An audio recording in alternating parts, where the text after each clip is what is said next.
All right, buckle up, everybody, because today we are diving deep into Man's Search for Meaning. A powerful book, and It's one of those books that's like heavy, yeah, but also surprisingly hopeful. absolutely. And I think a lot of people are familiar with Viktor Frankl's story. He was a psychiatrist who endured Yeah, the just unimaginable horrors yeah, of Nazi concentration camps. right. But what I think a lot of people might not realize is Yeah. how those experiences Yeah. led to this totally groundbreaking idea. Yes. Logotherapy. The logotherapy, and it really is about Like a way of... prioritizing meaning even in the midst of suffering. Yeah. And it's a perspective that's so unique because, he lived through Yeah. a darkness most of us can't even fathom. Right. And Man's Search for Meaning is his account of that journey, Yeah. both the brutal reality of the camps and his development of this idea of logotherapy. And it's both of those things at the same time. Exactly. Like It's intertwined. Yeah, and that's what really hooked me too, is that it's not just describing these horrors, but he reveals these like surprising glimpses of resilience, Right. humor, and even spiritual growth inside the camps. Yeah. And the power of the human spirit. Yeah, and it's to totally transcend even those circumstances. How is that even possible? Yeah. And one of the things we're going to unpack today Yes. is this chilling finger game selection process Oh, yeah. at Auschwitz. Like how? How did anybody survive that kind of pressure? I know. It's a really good question. That's where this idea of the will to meaning comes in. Yeah. Frankl's work emerged at a time when Europe was grappling with the aftermath of World War II. Yeah. Existentialism was really on the rise. Right. And his approach offered a different way of looking at the human psyche compared to maybe Freud's psychoanalysis, which had been popular before. Okay, so let's get into this finger game because it is chilling. Yeah. He describes arriving at Auschwitz and essentially being sorted with a flick of an SS officer's finger. Right. Like, no explanation given, lives just hanging in the balance. Based on nothing, really a Yeah. whim. Can you imagine the immediate psychological impact of that? It's really difficult, almost impossible Yeah. to even grasp. Imagine being ripped from everything, everything that's familiar, Totally. your identity reduced to a number, knowing that a simple gesture Yeah. could mean life or death. Yeah. That's the reality Frankl and countless others face. And you would think in that situation, hope would be the first yes. thing to go. The first thing to go. But he describes clinging to a manuscript that he had been working on, Right. like a lifetime of research he's trying to save. Yeah. He pleads with another prisoner Right. explaining its importance. Yeah.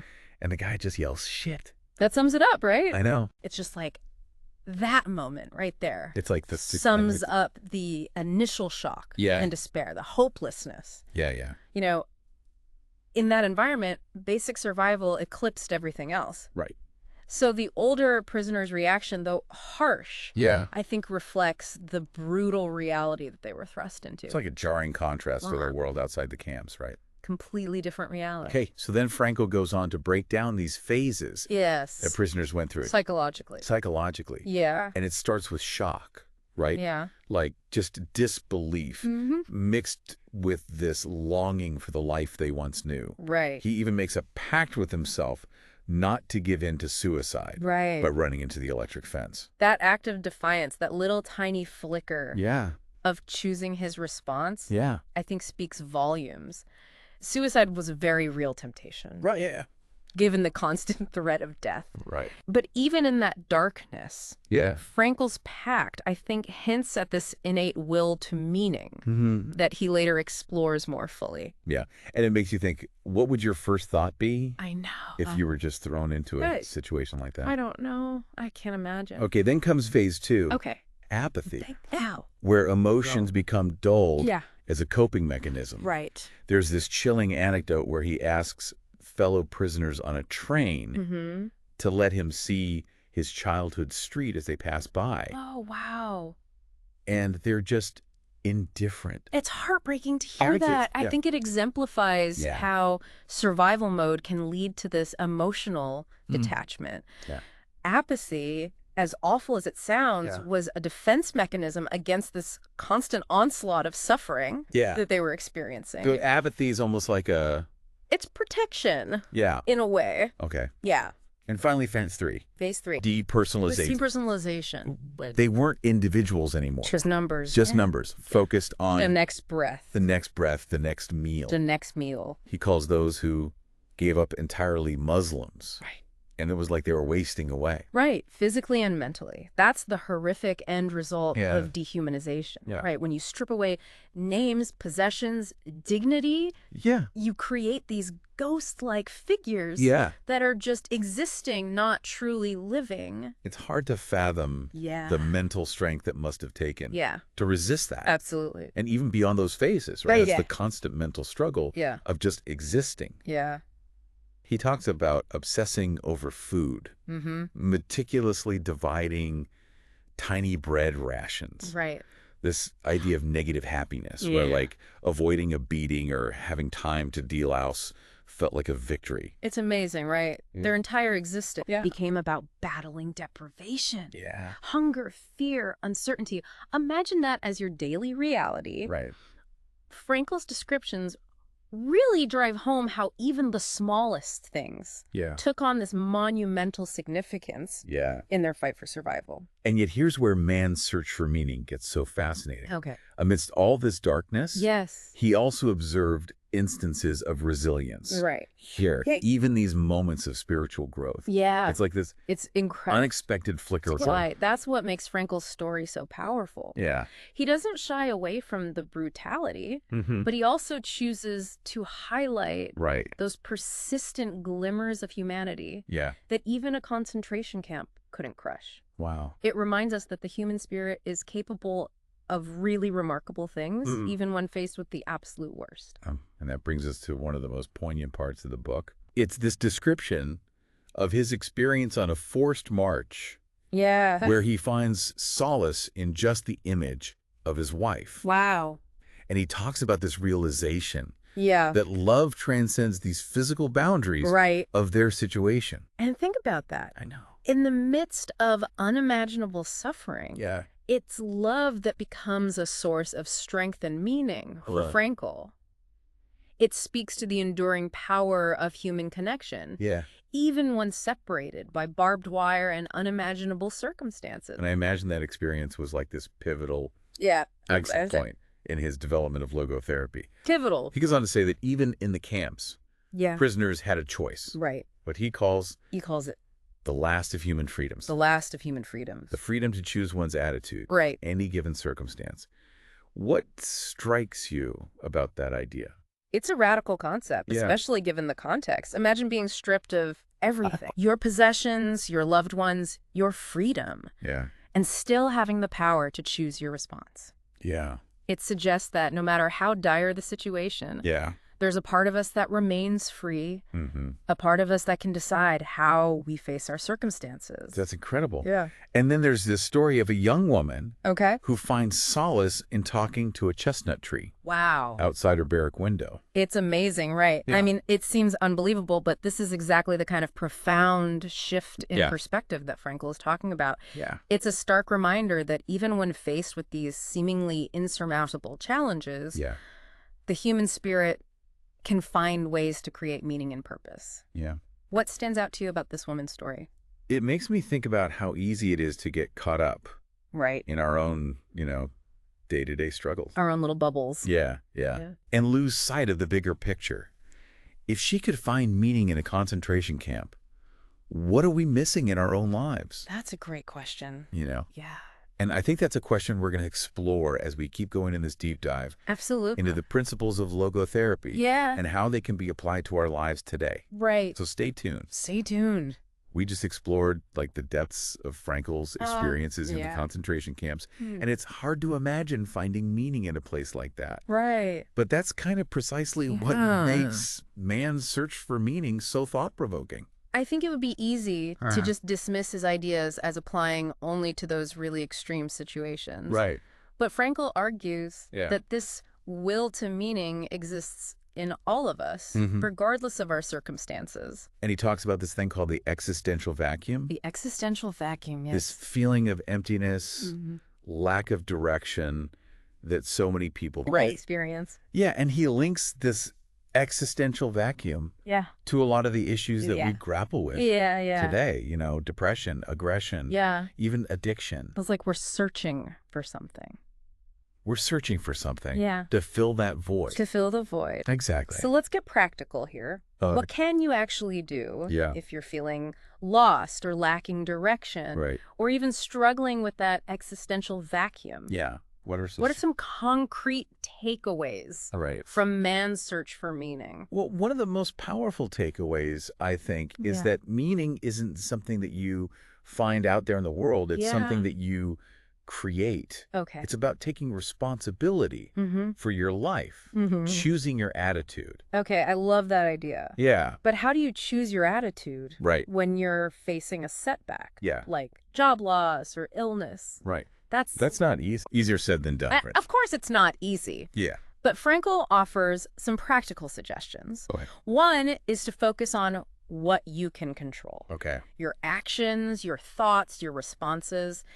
He calls this the last of the human freedoms, that even when everything else is stripped away, you still have the freedom. You still have the freedom to choose your attitude. So even if you can't control the situation itself, right, you can control how you react to it. Exactly. That's pretty empowering. It is empowering. When you think about it. Yeah. Okay. Another suggestion is to find meaning through work or action. Okay. And it doesn't have to be some grand life's work. It could be anything that engages you, that challenges you, that you find fulfilling. So he talks about a scientist in the camp who's finding purpose and finishing his books. Right.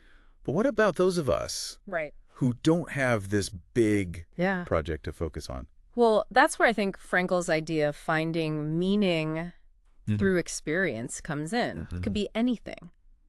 Connecting with nature, appreciating beauty, experiencing love, helping others. Yeah, so even in the camp. Even in the camp. He found these moments of solace. Watching a sunset. Yeah. Contemplating the image of his wife. It's interesting how he doesn't talk about escaping his reality, but finding these sparks. Exactly. He found these moments of connection, however fleeting they were, that helped him find a sense of purpose and transcendence. Yeah. Even in the midst of that suffering. So it's almost like actively seeking those moments. Yeah. Being present, appreciating what's around us. But meaning isn't a one and done. Not static thing, right? What if it changes? What gave you purpose? It evolves. It doesn't resonate anymore. That's a really good point. Yeah. Meaning isn't static. It changes. It evolves as we do. Yeah. What gave you a sense of purpose 5 years ago might not resonate with you today. Right. And that's why it's crucial to be open to new experiences, new challenges, new ways of finding meaning as you grow and change. So it's like this constant evolution. Exactly.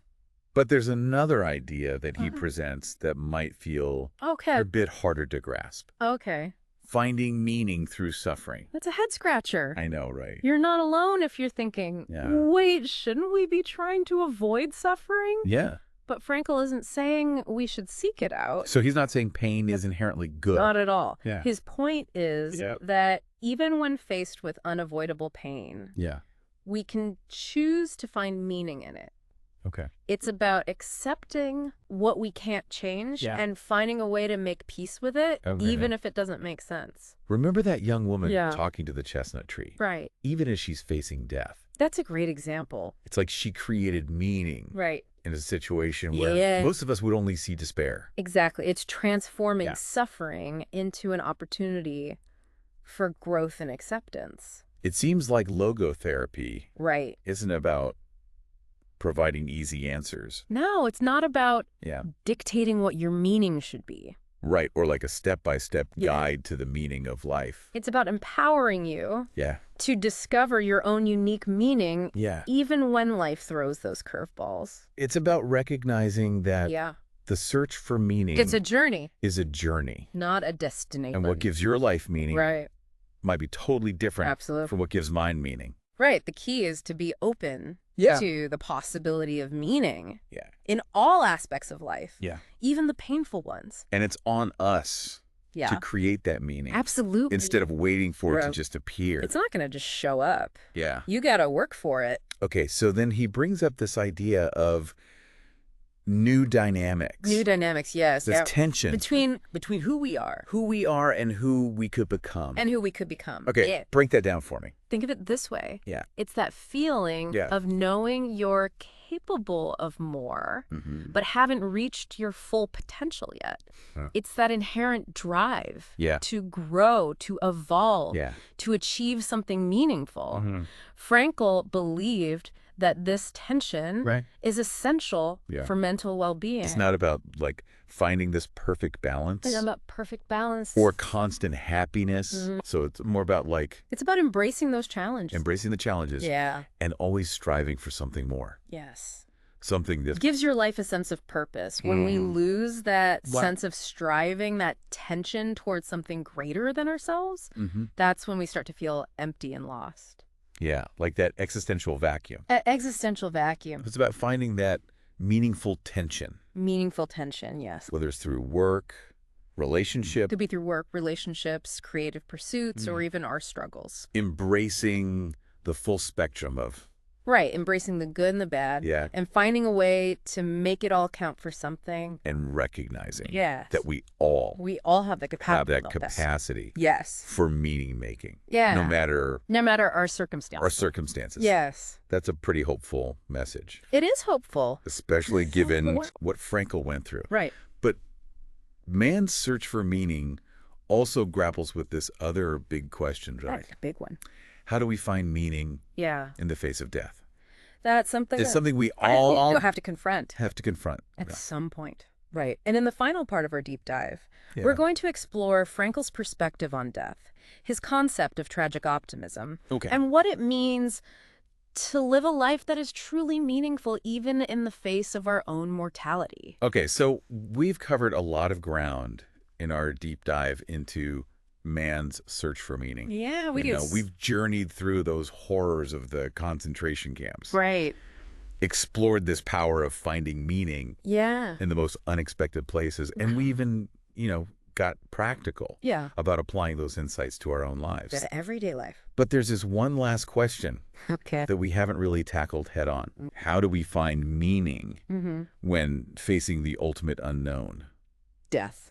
And death is a big one. It's a heavy topic, But I think what's interesting is Frankl, having witnessed so much death firsthand, approaches it with this like surprising optimism. He does. He calls it tragic optimism. Tragic optimism. Okay, I'm intrigued, but also a little confused. Yeah. How can you be optimistic in the face of something as final as death? Well, it's not about ignoring the pain. Or pretending death doesn't exist. Right. It's about acknowledging the tragic elements of life, the suffering, the loss, the inevitability of our own mortality. Right. But still finding meaning and purpose within those realities. So it's like we've been talking about this whole time. It's the same. Accepting the things you can't change. Yeah. Focusing on what you can. And choosing your response. Yeah. Even in the face of death. And he outlines these 3 avenues for finding meaning. Right. Even in the face of death. Right. By creating a work or doing a deed. By experiencing something or encountering someone. And by the attitude we take toward unavoidable suffering. So it's not about achieving some grand predetermined not some bigger goal before we die, but more about it's about those little sparks of meaning in those everyday experiences. Yeah, relationships and even our struggles. And he tells this really powerful story about this prisoner who makes this pact with God, offering his suffering and death to save someone he loves. Powerful. And even though he doesn't know the outcome, he finds this sense of purpose in that act of self-sacrifice. It speaks to the fact that our lives have value, even in the face of death. Even in the face of death. Our actions have consequences, and that we have the power to choose actions that resonate with our values, even when facing our own mortality. It's like those little moments that we often take for granted, right? Absolutely, Like a conversation with a friend, or a beautiful sunset. Or a random act of kindness. Or just a random act of kindness. Right.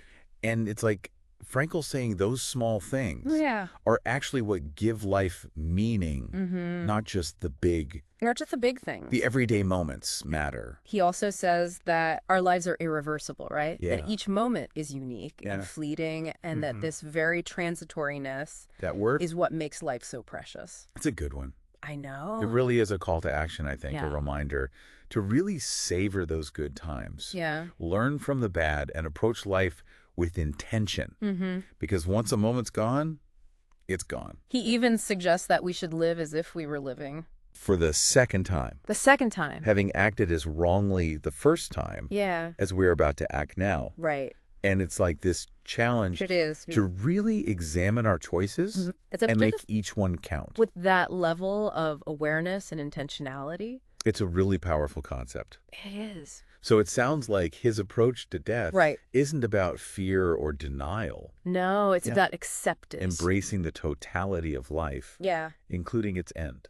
That's powerful. So if Viktor Frankl could find meaning in a concentration camp, what are we missing in our own lives?